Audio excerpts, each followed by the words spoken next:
Yeah. I think when I started my first business, it never really occurred to me to run a business, and um, I was kind of intimidated by the idea. I didn't really know what I was doing, but I kind of just decided that I was going to do it anyway, and that I was going to be successful. And I guess it took me a while, honestly. Like I really didn't know what I was doing. Welcome back to Relatable Wisdom, the podcast where everyday people share the codes that have shaped their lives, inviting us all to reflect and connect. Today we're joined by Ben Loghlin, a back pain recovery specialist whose unique, evidence-based approach has transformed the lives of many. With a background in engineering and music, Ben blends science and creativity to help others find relief from pain, all while maintaining a warm and empathetic spirit. Let's dive into Ben's journey and discover the wisdom that has guided him along the way.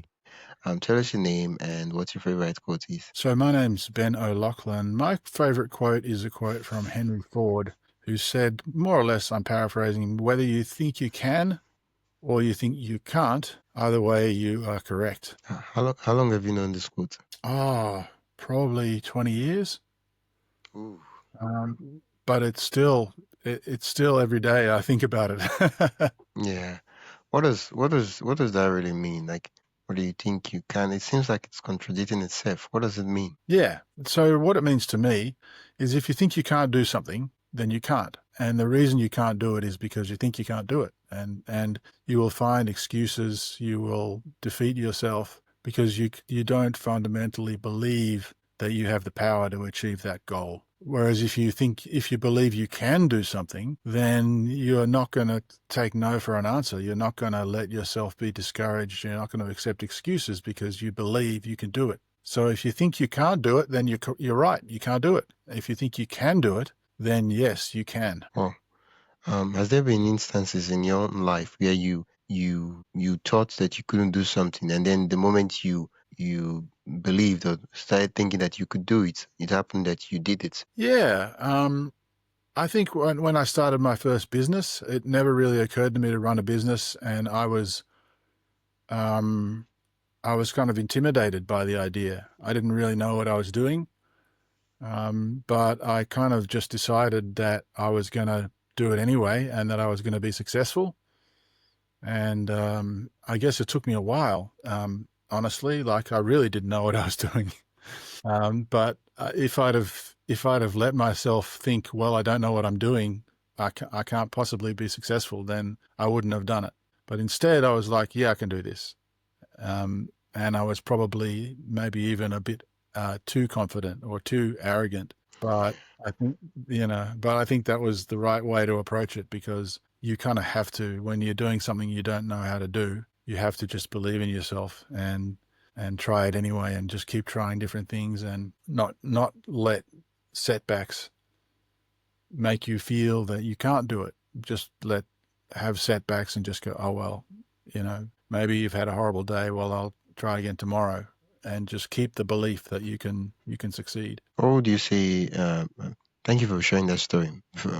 I would ask for another one later on, but before I do that, what would you say are some of the things that make people feel or think that they cannot do it, particular thing? Well, I guess I'm not a psychologist, but I think we all have experiences in our early life of trying things and failing. And if we let that be the story, then we will believe ourselves that we'll fail at things. Whereas I think if we just focus on the positive things in our past, and all the examples of things where we tried something and it worked, because we can all find examples of things where we tried and failed, and we can find examples of where we tried and it worked. I mean, when you first learning to walk, you fall all the time. Yeah.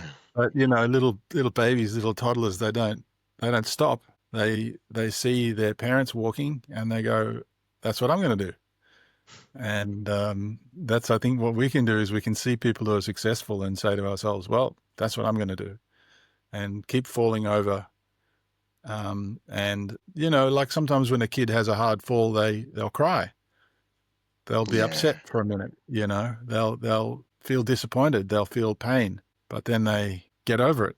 They shake it off and try again. Yeah.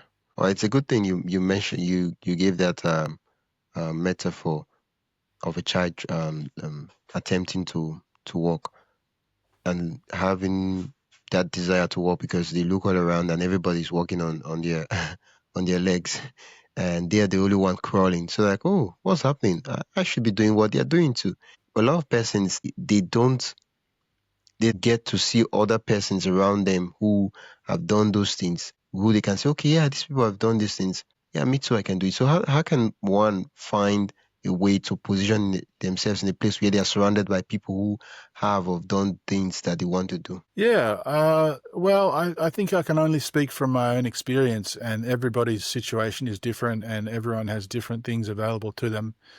Um, for me, it's a combination of, finding, like, just having a guess as to where you think the people are that you want to be like, and then showing up and introducing yourself and talking, and don't try and be a superstar, but just try and be there and be friendly. The other thing that I've found really helpful is reading books, reading biographies of people, because a lot of the time, if you read biographies of people who've been successful, they'll talk about their struggles and they'll talk about what they did, and you can get a lot of ideas and a lot of inspiration from that. Wow. Oh, yeah, I mean, with the quote we're even sharing today is that of Henry Ford. Yeah, Yeah, when you mentioned biography, I was like, yeah, Henry Ford. yeah, yeah. There's And I there's remember one, I remember reading a biography of Richard Branson, and that yeah, was Virgin company. yeah, Virgin Company. He's got airlines, he's got record labels. I think he has hundreds of companies in the Virgin Yeah, portfolio. umbrella. Yeah. Yeah, Umbrella, exactly. Oh, So that's one that I enjoyed. one of the things I've noticed is that people are sure, okay, with internet and digital media and all that, it's easy to like get access to people that they've done what you want to do. Even though you might be in a country in a place where nobody around you has done that thing, so you can see these people and see them. But then I've noticed that sometimes people see these people, right? You give an example of, oh, you want to do a business, and then you see someone who has done business and he's successful, he's doing well, and instead of them to say, okay, because this person did it, me too, I feel that I can do it, what they start doing is that they say, well, his dad was rich, or he got a special grant from the government, that's why he was able to start, or maybe like they find some excuse, and they will find one way to just discount that it's probably because they are not ready to do this thing. That's why they are not getting the results in the first place. Yeah, and I think that speaks to the quote that we started with. If you believe you can't do it because you don't have a father who's rich or you don't have a government grant, then you can't do it. You just decided that for yourself. Whereas if you do, I think the other thing that I have relied on a lot is YouTube. So there's so many entrepreneurs on YouTube, and I mean, I'm just talking about entrepreneurship, but if you want to learn how to play tennis, or you want to learn how to do knitting or anything, you don't need to know. And it's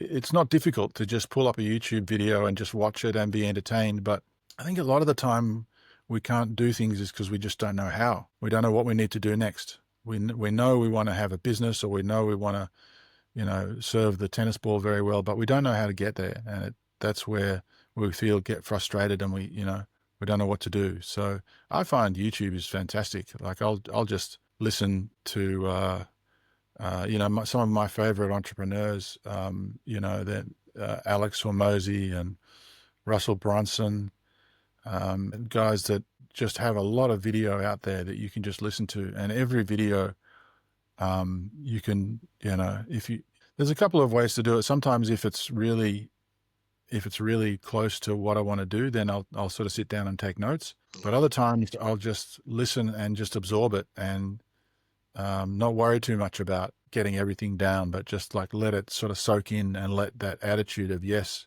I can do this. It's just a technique, and I'll collect ideas. And then when I come to trying to implement something, I'll have all of these ideas, and maybe then I go back and I'll watch a video and pay more attention. But either way, I've expanded my feeling, my my sense of what's possible, and my sense that in order to do it, you just need to know how. And a lot of the times, I was listening to a YouTube video on storytelling, and they said that the guy was saying how I wish I could remember the name of the guy. Calloway, yeah. He was saying, Oh, Calloway with a K. Yeah. yeah, with a Calloway, Kane Calloway, Yeah. yeah. Yeah. And it was an interview with another Callum, I think another YouTube creator. And Calloway was just saying contrast is everything. So you could, if you just said like the big bad wolf jumped out at Red Riding Hood, there's no contrast. But if you say Red Riding Hood was walking through the forest, it was a beautiful day, the sun was shining, the birds were singing. All of a sudden, the birds stopped singing, and then the big bad wolf jumped out. You've created a contrast, and I'd never thought about that. And I'm doing YouTube and doing webinars and content and training courses, and it's just very interesting when you just listening to things like YouTube all the time. I do it while I'm making sandwiches for my kids in the morning, or if I'm riding my bike, or if I'm driving. I'll just always have some sort of content playing that is educating me, that is helping me feel like I can do something. You earlier on you shared how you didn't even know what you were doing when you started business, and now you have a business, and you're someone who can call a businessman or an entrepreneur. And at the point in time when you started, everything was just way over your head. But now, I mean, everybody's still learning, but no, you're there. Can you give us other examples? Probably not, maybe not just business, or maybe it could business. I don't know, depending on the context. Yeah, that the quote itself played out, it illustrates itself. Yeah, I think I'm also a musician, Wow. and I play double bass and the jazz and a bit of classical. And I remember I was in studying in New Jersey, which is kind of like in the New York metro area, and there was a hard passage I was doing a recital, and I was like, this passage is hard. I'm not going to do it. When I play the piece, and my teacher at the time said, "You can do it. You got it. You've got this. You just need to practice. Practice slowly every day, and you'll get it together in a week or two." And I was like, "Oh, okay. Well, I guess I will then." And that was him believing in me, and that was him saying, "Yes, you can do this." And I kind of took that and went ahead and did the practice and performed it. But I had thought to myself that I couldn't do it, and if he hadn't said anything, I would have been right. Yeah. I think it takes us back to the whole idea of having people that are rooting for us, that are supporting us, that believe in us. So that Yeah, sometimes when we want to self-doubt ourselves, they're like, "Dude, what are you doing? I know you can do this thing. Come on, get on yeah. track." Have you got some good people in your life that are supporting you with this podcast? Yeah. I have lots.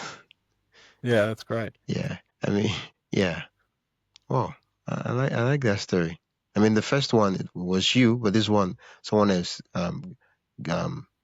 believed in you, and that sparked your belief in yourself. Yeah. Yeah, And I thank think you as a for. father, I'm always doing that with my kids. Like, you can do this, but with kids, it's always good to help them learn the steps, or with Yeah, anyone really. It's like one thing to say you can do it. It's another to say, well, it's not hard. Here's what we need to do. We need to do this. We need to do that. We need to do the other. And then the little steps are just manageable and they're not too intimidating. Whereas, it's like if you've got a bunch of grapes over your head and they're out of reach, you can jump and you can jump, but you can't get them. Whereas yeah, if you have a step ladder, you just take one step and then you take another step and then you yeah. take another step and then And then you you can reach. stretch your hand. Yeah, Yeah. yeah. Wow, such a perfect picture to illustrate the whole idea of steps. Mm. Yeah, I feel like one of the supporters most of us have, it's our mom. Especially if you're a content creator, if you're just starting out, they happen to be the one watching the first video or the first podcast episode, commenting and supporting. And shout out to all moms out there. Yeah. Yeah, yeah, Yeah, for sure. yeah. How many And have you done now, Wisdom? how many episodes have I done?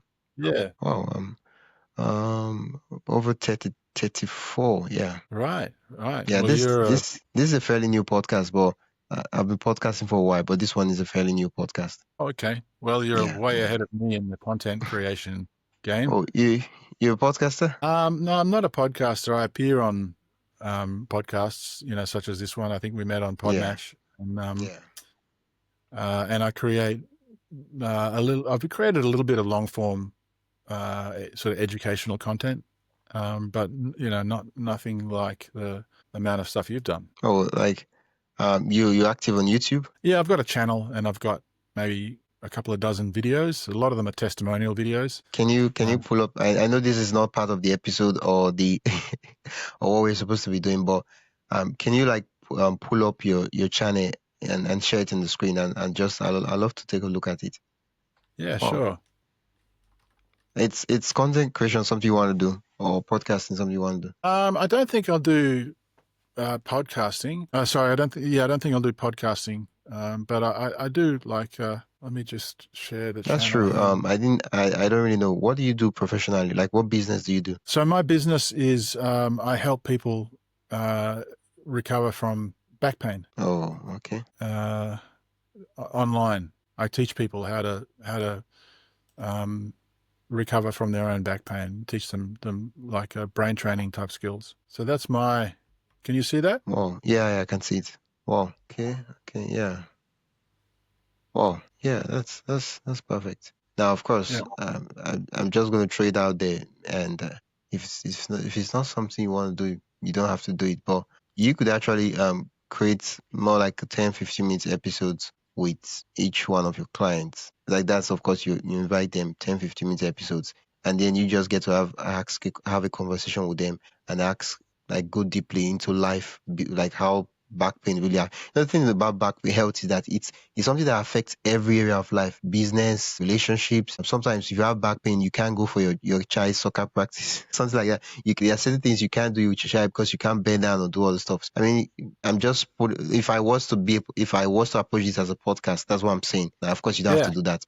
But, I would actually, because you already have guests, right? I will actually have these people and have conversations about it deeply and really like the thing you happen to do is yeah, it's kind of like in the health niche, but you really drill down on that, and then people just know you as the back pain guy, or the back pain podcast or stuff like that, and Yeah. yeah, just have conversations with them, and yeah, Well, that's a good point actually, because I mean, something like this one here and this one here are kind of yeah, longer interviews. But a lot of the other ones I've just cut out a little bit from a longer yeah, interview. I should post. You're right. I should post the whole thing yeah, because yeah. this lady here, I could definitely post her. I Did think you she and I. interview? Was it a synchronous or an asynchronous interview? Was it an interview like this, or did you send her questions to answer? No, it was an interview. Okay, okay, okay. You're already doing everything. It's just like you don't want to put the label to say, "Oh, I'm a podcaster." Like you're doing an interview already. Yeah, that's the thing. You don't want to label yourself yet. Well, it's all right. Yeah. Well, I guess Yeah, because these are testimonial videos. Like these are my clients. yeah, But yeah, to be honest, there are people that I've thought about interviewing for my yeah, channel. So maybe I should get into it. yeah, yeah, yeah. Well, that would be brilliant. I mean, what can I say? Yeah, well, it's really a brilliant idea. Well, I Yeah, haven't it's got a lot of views, to be honest. Like some of the, I just turned off the share, but the average is probably about 10 views. So how many have you yeah. got on your channel downloads? Yeah, that's true. I switched to video now.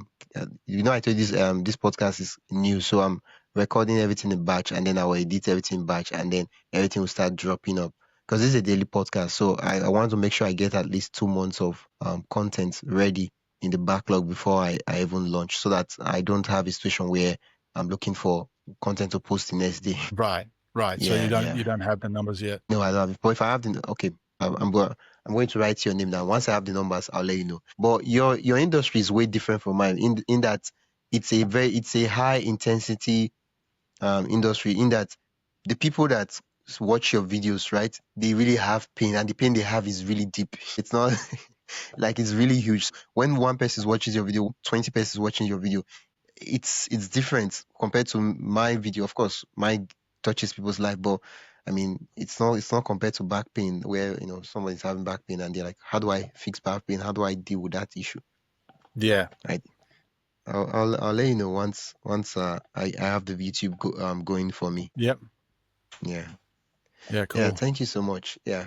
I'm just to round up the episode. Of course, this part where we had this discussion about the podcast, I'm going to edit it out. So, yeah, because yeah, but just to round up the episode, what's one final advice you have for my listeners? Well, what are your listeners? Who are your listeners, Wisdom, and what do they care about? Like, maybe let's start there, and then I can maybe have Okay, a think okay, about okay, what okay. would serve them. Okay, my bad. I asked a very generic question, but it's still tying into the quotes of the day. More like I'm just asking you to like rephrase the quote and really give a Ah, final statement for the quote.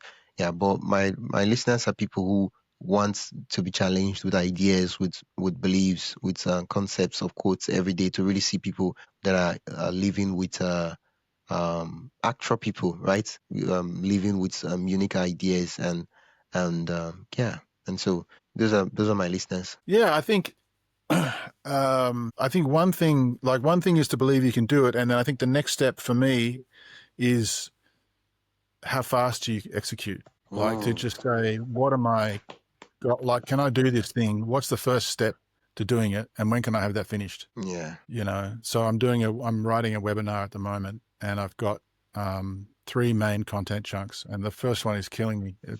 It's just that I'm trying to explain a whole framework that I have to make up as I have to. It's after years and years of dealing with learning about back pain, studying the scientific literature, and then helping people recover. I've kind of got a whole bunch of ideas about it that are kind of new. They're new frameworks. But it's taken me a long time, and so I'm at the moment. I'm just sort of saying to myself, when am I going to have this done? Like, let's just say I'm going to have it done by, I'm going to have the script done by tomorrow. Tomorrow, close a business, and then how simple does it have to be to meet that timeline? And just put a stake in the ground and say, not only can I do it, but I can get it done by this time, and yeah, and and then set yourself. Then you say, well, how can I get it done by then? And then then it's creative, and then it's like challenging my assumptions. Well, I need this whole section about that, and I was like, well, do I really? What would happen if I didn't do that? What can I cut out ooh, and still achieve my goal? yeah, How lazy can I be?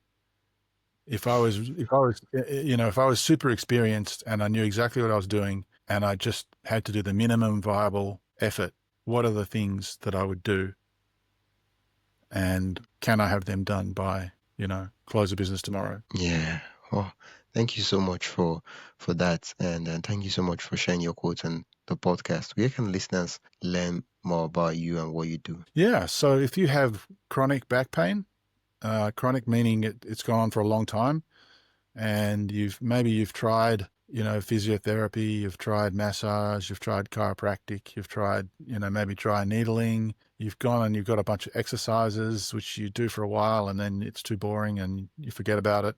But you've still got pain, and if you want to get rid of it using just mental, brain training, which is easy and it's quick and it's super effective, and scientifically proven, then you can go to backrepublic.com, www.backrepublic.com, and check it out. And that maybe there'll be something there for you. Thank you so much, Ben, for coming on the podcast and for sharing your favorite quote with us. Thank you very much, Wisdom. Yeah. And it's been a pleasure. Thanks for listening to Relatable Wisdom. If you found something meaningful in this episode, make sure to follow or subscribe wherever you're listening. If you'd like to support the show, you can do that by buying me a coffee. The link is in the show notes. Every little bit keeps the conversations going. I'm your host, Wisdom Concord, and I will see you in the next one. Until then, stay curious, stay inspired, and keep growing.